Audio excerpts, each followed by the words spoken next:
ಎಲ್ರಿಗೂ ನಮಸ್ಕಾರ. ನಾನು ನಿಮ್ಮ ಪ್ರೀತಿಯ ನವೀನ್ ಮಾತಾಡ್ತೀನಿ.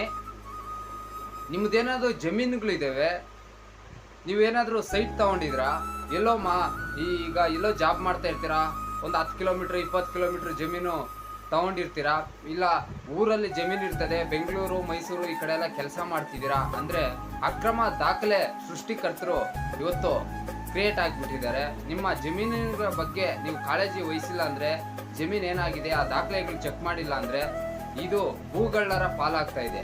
ತುಂಬ ಕಡೆ ಅಕ್ರಮ ದಾಖಲೆಗಳು ಸೃಷ್ಟಿ ಮಾಡಿ ಬ್ಯಾಂಕಲ್ಲಿ ಲೋನ್ ಕೂಡ ಮಾಡಿಸ್ಬಿಡ್ತಾ ಇದ್ದಾರೆ. ಇನ್ನೊಬ್ಬರು ನಿಮ್ಮಂಥವ್ರನ್ನೇ ಹೆಸರಲ್ಲಿ ಕ್ರಿಯೇಟ್ ಮಾಡ್ಕೊಂಡು ಇನ್ನೊಬ್ರಿಗೆ ಮಾರಿ ಆ ಥರ ಎಲ್ಲ ಮಾಡ್ತಿದ್ದಾರೆ. ಇವತ್ತು ದೇಶದಲ್ಲಿ ಕಾನೂನು ಹೇಗಿದೆ ಅಂದರೆ, ಅಕ್ರಮ ದಾಖಲೆ ಸೃಷ್ಟಿ ಮಾಡಿಬಿಟ್ರೆ ಕೂಡ ಅದು ವಜಾ ಮಾಡೋಕ್ಕೆ ಒಂದು 5 ವರ್ಷ 10 ವರ್ಷ ಬೇಕು. ಆ ಥರ ನಮ್ಮ ನ್ಯಾಯಾಂಗ ಪ್ರಕ್ರಿಯೆಗಳಿದ್ದಾವೆ. ಯಾರ್ಯಾರು ಜಮೀನುಗಳು ತೊಗೊಂಡಿದ್ದೀರಾ, ಸೈಟ್ ತೊಗೊಂಡಿದ್ದೀರಾ, ಮನೆ ತೊಗೊಂಡಿದ್ದೀರಾ, ಯಾವುದೇ ಲ್ಯಾಂಡ್ಸ್ ಇದ್ದರೆ ಆ ಫ್ರೀ ಇದ್ದಾಗ ಆ ಜಮೀನು ಕಡೆ ಹೋಗಿ ಆ ಲ್ಯಾಂಡ್ಸ್ ರೆಕಾರ್ಡ್ಸ್ನೆಲ್ಲ ಚೆಕ್ ಮಾಡಿ, ಮತ್ತು ನಿಮ್ಮ ಜಮೀನು ನಿಮ್ಮ ಸ್ವತ್ತಿಗೆ ನೀವೇ ಜವಾಬ್ದಾರ ಆಗ್ತೀರಾ.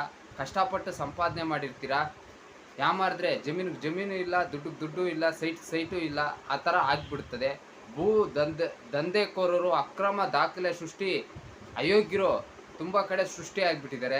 ಯಾಮಾರಿದ್ರೆ ನಿಮ್ಮ ಜಮೀನನ್ನೇ ಕಳ್ಕೊಂತೀರಾ. ಸೈಟ್ಗಳು ತಗೊಳ್ಳೋವಾಗ ಒಳ್ಳೆ ಲೇಔಟ್ಗಳಾಗಿ ತಗೊಳ್ರಿ. ಕೆರೆ ಅಂಗಳಗಳಲ್ಲಿ ಸರ್ಕಾರಿ ಗೋಮಾಳಗಳಲ್ಲೆಲ್ಲ ಸೈಟ್ಗಳು ಮಾಡ್ತಾ ಇದ್ದಾರೆ. ಎಚ್ಚರಿಕೆಯಿಂದ ನಿಮ್ಮ ಜಮೀನುಗಳನ್ನು ಉಳಿಸಿಕೊಳ್ಳೋದು ನಿಮ್ಮ ಜವಾಬ್ದಾರಿ ಅಂತ ಈ ಮುಖಾಂತರ ಹೇಳ್ತಾ ಇದ್ದೀನಿ. Thank you.